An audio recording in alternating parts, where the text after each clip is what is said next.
The video shows an example of a study that was conducted at the Lethbridge Research Centre that was sponsored by the CRTI program of the federal government as well as by Alberta Agriculture. The objective of the project is to look at composting as a method of carcass disposal during an infectious disease outbreak in a beef cattle population. This technique was previously used by Dr. Lloyd Spencer of the CFIA to control the bird flu outbreak that occurred in the Fraser Valley a couple of years ago. The objective of the project is basically to effectively control the infectious agent and prevent it from spreading to any other surrounding cattle populations. In order to achieve this, you have to have a very rapid response in terms of developing a method of disposal and having it ready and operational, hopefully within a 24-hour period. And that's why in the design of this particular experiment, we used locally available materials for the entire composting process, which could be readily purchased from local farm suppliers, enabling us to construct the structures within a 24-hour period. The outer frame of the structure was based on using simply barley straw as a structure. We put small straw bales in the bottom of the structure just in case there was any seepage from the overall composting process, and that those small bales would act to absorb any of that liquid. We then use large square bales as the outer walls of the structure.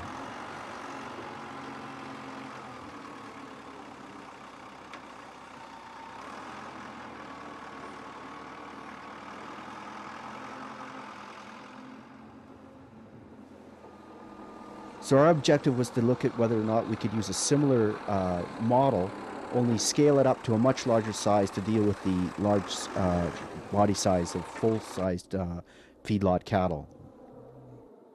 The level of containment that we employed in this study was much higher than what would be in a typical composting process.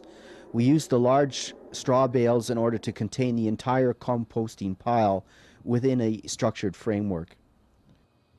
We collected manure from the Lethbridge Research Centre feedlot, and we pre-prepared it by running it through a manure spreader in order to aerate it so that it was heating.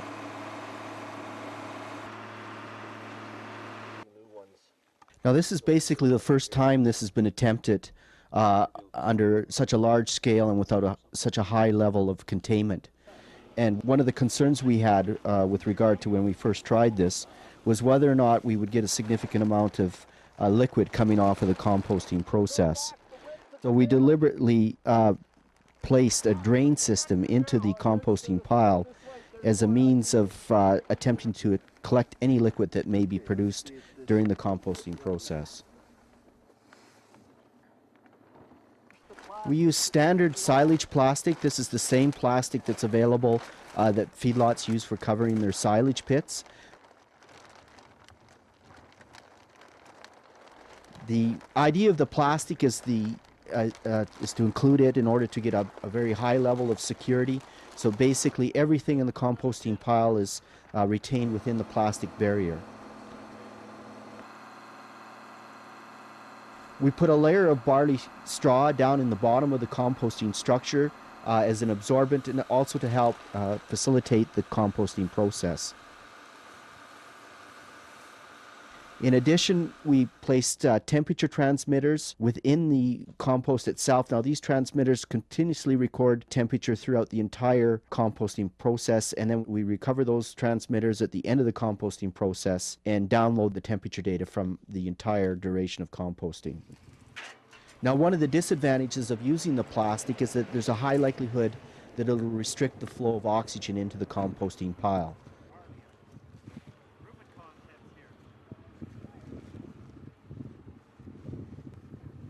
We used simple drainage tile or drainage pipe that you would typically use in house construction, and we placed these tubes every 16 feet or so throughout the entire composting structure.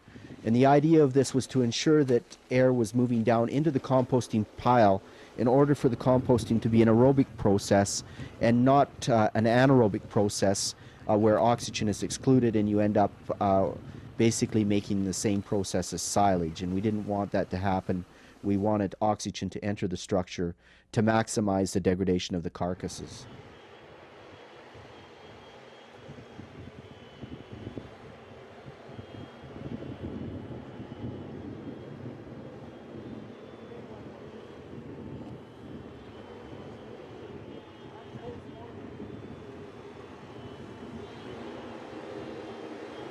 These cattle were obtained from local feedlots in which the cattle died primarily of pneumonia, which is from natural causes. We did not slaughter these animals or kill them for the study itself. Now, these tubes that we placed in just depended upon passive aeration, which is just the air normally moving through the pipe from the surrounding atmosphere. We didn't use fans or anything like that because, again, in the event of an infectious disease outbreak, you wouldn't want to be blowing the infectious agent out of the composting structure and into the surrounding area. Now, in the case of a normal outbreak, you wouldn't implement the degree of detail that we have here, but because this is an experiment, we use these, what we call Baker retrieval pyramids, as a method of implanting samples into the compost and then extracting them at later dates for further study. We had model microbes, both bacteria and viruses, that we placed in these small white bags and then placed them in the triangle and then put them into the composting structure.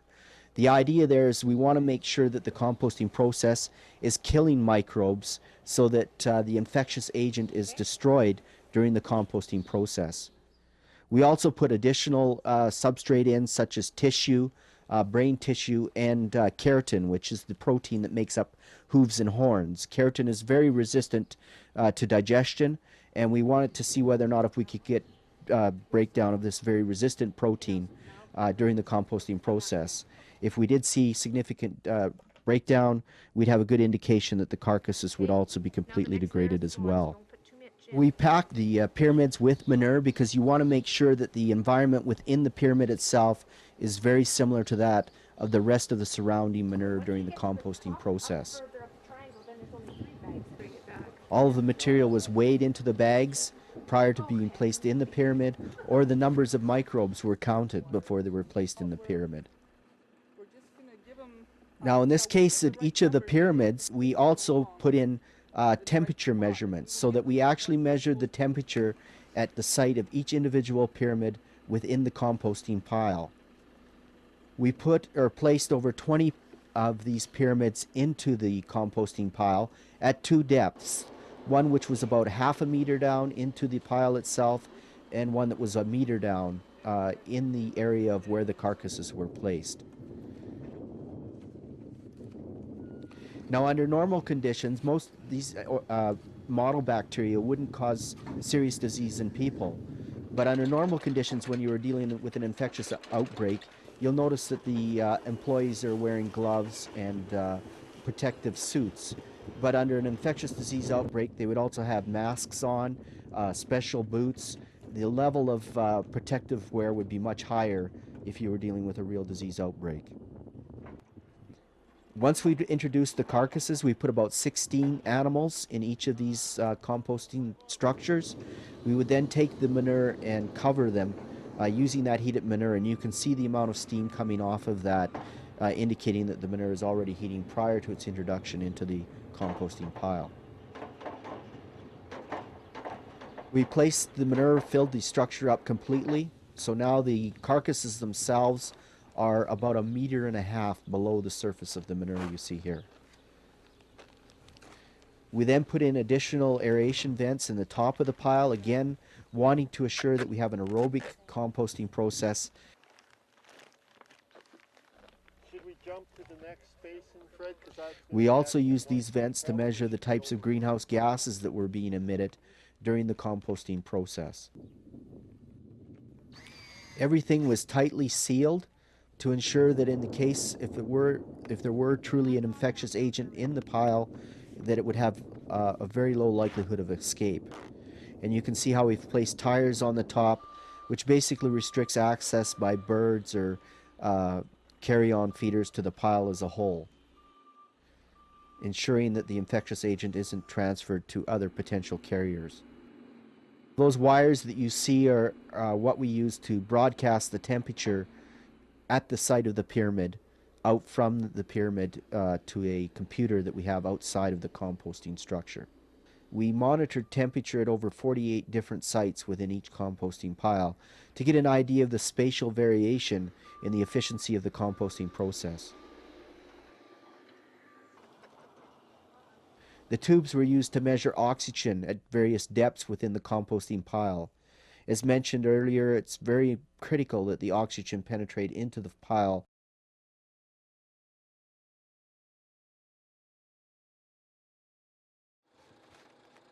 Now, because of the degree of detail that we're using here in terms of the placement of those pyramids, the time that it took us to build these structures was much longer than it would be under a normal condition. You wouldn't be placing the pyramids or taking the degree of caution that we are here in terms of making sure we don't damage any of our experimental instruments that we've placed in the pile.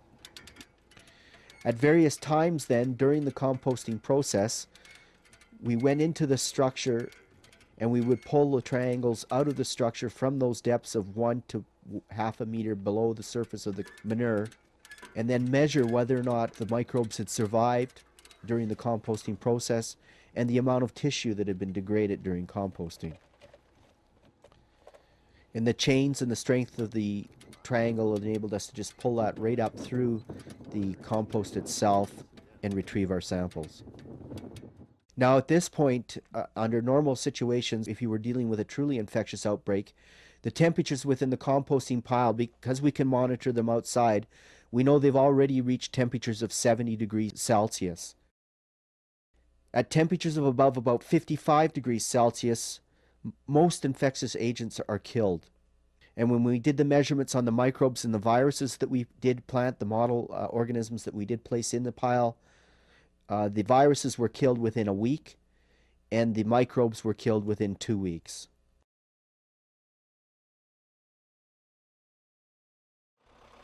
Now this is us opening the pile up after the completion of the composting process. This has gone on for a period of about 150 days. The temperature was above 70 degrees in regions of the pile for periods longer than 70 days. The temperature tended to be higher at the top of the pile than it was at the bottom, but all regions of the pile exceeded 55 degrees Celsius.